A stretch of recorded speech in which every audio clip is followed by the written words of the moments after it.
My name is Maliha. I'm a medical student that got 10 grade 9s in their GCSEs, and in this video I'm going to break down exactly step by step how to begin revising for GCSEs and A Levels. First up, you want to make spreadsheets that list out all of the topics in your specification. You can just make a simple spreadsheet listing them all out and then color coding them based on how well you know them. For example, red for you don't know it at all and green for you know it very well. Or you can make a spreadsheet similar to Study with Kate's spreadsheet roulette technique. It's really up to you. Once you've made the spreadsheet for each of your subject and you've color-coded the topics based on how well you know them, start obviously with the weakest topics first. When you sit down for revision and you're using your revision resource, whether that's like a video or a textbook, make comprehensive flashcards as if the flashcards are your notes. What I mean by that is, for example, when you're making notes, you may make a note like, I don't know, the mitochondria is the powerhouse of the cell. Instead of doing that, write as the question, what is the mitochondria? And then the answer is the powerhouse of the cell. That way, if you want to read through your flashcards as if the flashcards are your notes, you can,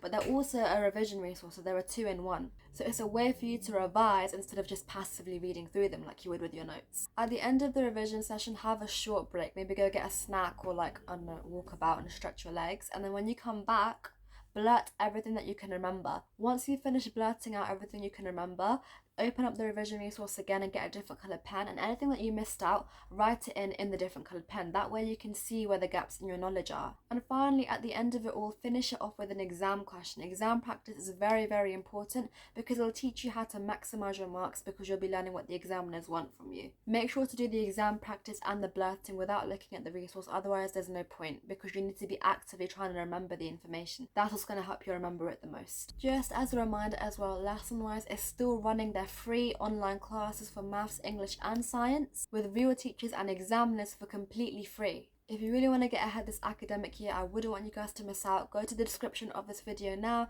click on the link that I left in there. It'll take you to a page where you just have to fill out a really quick form. It takes 30 seconds. That should help you to secure your spot. Thanks for watching and see you guys next time. Bye.